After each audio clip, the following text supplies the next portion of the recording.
ఈరోజు తెలంగాణ రాష్ట్రంలో real estate రంగం కుదేలైపోయిందని ఎక్కడ చూసినా ఇదే వార్త చర్చల్లో ఉంది. మరీ ముఖ్యంగా బీఆర్ఎస్ పార్టీ నాయకుడు కేటీ రామారావు గారు ఎక్కడ చూసినా కాంగ్రెస్ ప్రభుత్వం వచ్చినాక రియల్ ఎస్టేట్ కుదేలైపోయింది, ప్రజల దగ్గర డబ్బులు లేవు, దీనికి కారణం కాంగ్రెస్ ప్రభుత్వం, కాంగ్రెస్ విధానాలు అని మాట్లాడుతూ ఉన్నాడు. అసలు వాస్తవాల్లోకి వెళ్తే ఇవాళ కామన్ మ్యాన్ ఒక 50,000 రూపాయల జీతం వచ్చేవాడు హైదరాబాద్లో ఒక డబుల్ బెడ్రూమ్ ఇల్లు కొనుక్కునే పరిస్థితి లేదు. ఎందుకని లేదు? దీనికి కారణం ఎవరు? 2014 పూర్వం హైదరాబాద్లో అపార్ట్మెంట్ కొనుక్కునే వాళ్ళకి రేట్లు చాలా రాయితీగా ఉన్నాయి, చాలా తక్కువ రేట్లు ఉన్నాయి. ఆ రోజుల్లో 2014 పూర్వం ఎస్ఎఫ్టీ వచ్చి 2,000, 1,500 మించి లేదు. ఇవాళ ఎస్ఎఫ్టీ రేట్ వచ్చి 10,000 నుండి 15,000 రూపాయల దాకా అమ్ముతున్నారు రియల్ ఎస్టేట్ బిల్డర్స్.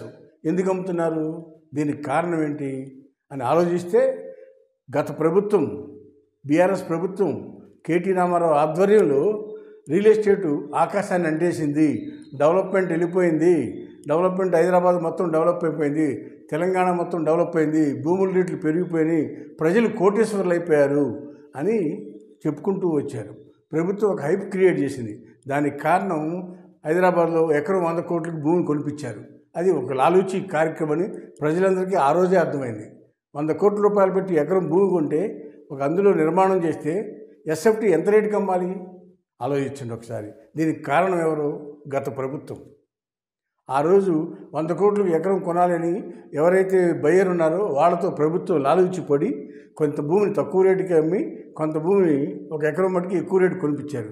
దానివల్ల ఎకరం 100 కోట్లకు పోయింది, రియల్ ఎస్టేట్ ఎక్కడికో వెళ్ళిపోతుంది అని ఒక ఆందోళన కలిగింది. ఆందోళనకి క్రియేట్ చేశారు, ఒక అత్యాశ క్రియేట్ చేశారు ప్రజలకి. అది వాస్తవానికి ఆ మార్కెట్ లేదు, లేకుండానే ఆర్టిఫిషియల్గా మార్కెట్ క్రియేట్ చేశారు. దానివల్ల ఎస్ఎఫ్టీ 5-6 వేల రూపాయలు ఉండాల్సిన రేటు ఇవాళ 10,000 నుంచి 15,000కి అమ్ముతున్నారు. దానికి కారణం ఏంటి? ఎక్కువ రేట్లకు భూములు కొని దాన్ని కొనుగోలుదారుల మీద బడ్డీని వేస్తారు. అంతేకాకుండా కన్స్ట్రక్షన్ ఒక్కొక్క చాట 40 ఫ్లోర్లు 50 ఫ్లోర్లు పర్మిషన్లు ఇచ్చేసి సిటీ మొత్తం ట్రాఫిక్ జామ్ అయిపోయింది. రెండోది సిటీని వైడ్గా పెరగనేకుండా ఒక ఉన్న చాటే కాంపాక్ట్గా పర్మిషన్లు ఇవ్వటం వల్ల ఇప్పుడు అధికారంలో ఉన్న బీఆర్ఎస్ పార్టీ నేతలు వాళ్ళ రాజకీయ అవసరాల కోసం లంచాలు తీసుకుని ఎక్కువ పర్మిషన్లు ఇచ్చేశారు. దానివల్ల నిర్మాణ సంస్థలన్నీ కూడా ఎక్కువ కట్టడాలు కట్టినాయి. దానివల్ల ఎక్కువ అపార్ట్మెంట్లు తయారై ఉన్నాయి. కానీ ప్రజలు కొనుగోలు శక్తి లేదు. 10,000 నుంచి 15,000 రూపాయలకి ఎస్ఎఫ్టీ కొనుక్కోవాలంటే ఎంతమంది కొనగలుగుతారు? ఒక 50,000-60,000 రూపాయలు జీతం వచ్చేవాడు 1 కోటి 2 కోట్లు పెట్టి ఒక అపార్ట్మెంట్ కొనే పరిస్థితి లేదు. ఇవాళ 1,200 ఎస్ఎఫ్టీ ఉన్న అపార్ట్మెంట్ కొనుక్కోవాలంటే సుమారు 2 కోట్లు కావాల్సిన పరిస్థితి వచ్చింది ఇవాళ. దానివల్ల కొనుగోలుదారులకి అపార్ట్మెంట్లు కొనుక్కునే పరిస్థితి లేదు. దీనికి కారణం ఎవరు? గత ప్రభుత్వం. వాళ్ళు ఆ రోజు చేసిన తప్పుల్ని కప్పిపుచ్చుకుని ఇవాళ ఉన్న అధికార పార్టీ మీద ఆరోపణలు చేస్తామన్నారు. రియల్ ఎస్టేట్ పడిపోయింది, దానికి కారణం ఈ ప్రభుత్వమే. కానీ ప్రపంచవ్యాప్తంగా కూడా రియల్ ఎస్టేట్ పడిపోయింది. ప్రతి టైంలో కూడా ఎలక్షన్స్ ముందు హైప్ క్రియేట్ అవుతుంది రియల్ ఎస్టేట్, తర్వాత కొంత డౌన్ అవుతుంది. అది అంతేకాకుండా గతంలో టీఆర్ఎస్ ప్రభుత్వం ఉన్నప్పుడు, ఆంధ్రప్రదేశ్లో వైసీపీ ప్రభుత్వం ఉన్నప్పుడు అక్కడ జగన్ విధానాల వల్ల నచ్చక ఎక్కువ మంది ఇన్వెస్టర్లు హైదరాబాద్ వచ్చి వాళ్ళ డబ్బులు స్థలాల రూపంలోనో అపార్ట్మెంట్ రూపంలోనో కొనుక్కున్నారు. అది కూడా కొంత కారణమైంది ఆ రోజు హైదరాబాదు కొనుగోలుదారులు పెరుగుటానికి. ఇవాళ వాస్తవ పరిస్థితుల్లోకి వెళ్తే రేటు పెరిగిపోయింది. ఎంతమంది కొనగలరు? 10,000, 15,000 రూపాయలు పెట్టి ఒక నెలకి 1,00,000 రూపాయలు సంపాదించేవాడు కూడా ఒక అపార్ట్మెంట్ కొనుక్కోలేని పరిస్థితికి వచ్చారు ఇవాళ. దీనికి కారణం ఎవరు? గతంలో బీఆర్ఎస్ ప్రభుత్వం. వాళ్ళు చేసిన తప్పులే ఈరోజు ఈ పరిస్థితికి కారణమని చెప్పక తప్పదు.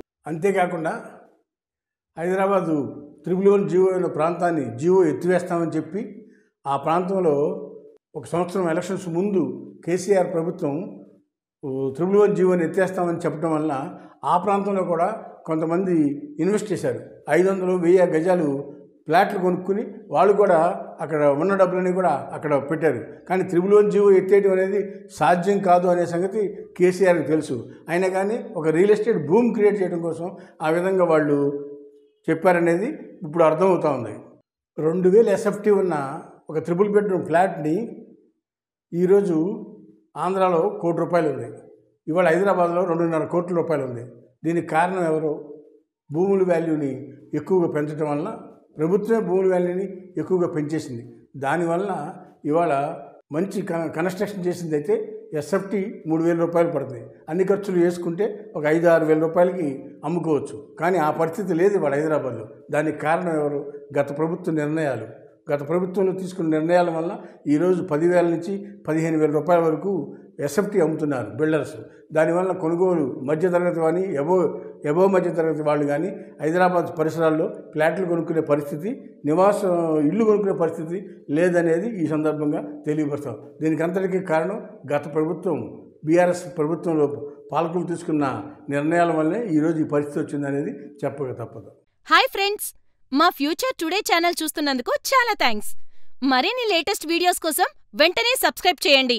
అలాగే ఈ బెల్ని కూడా రింగ్ చేసేయండి. మా లేటెస్ట్ వీడియోస్ నోటిఫికేషన్స్ అన్నీ మీ మొబైల్లో వస్తాయి. మా వీడియోస్ మీకు నచ్చితే లైక్ చేయండి, షేర్ చేయండి, నచ్చకపోతే కామెంట్ చేయండి.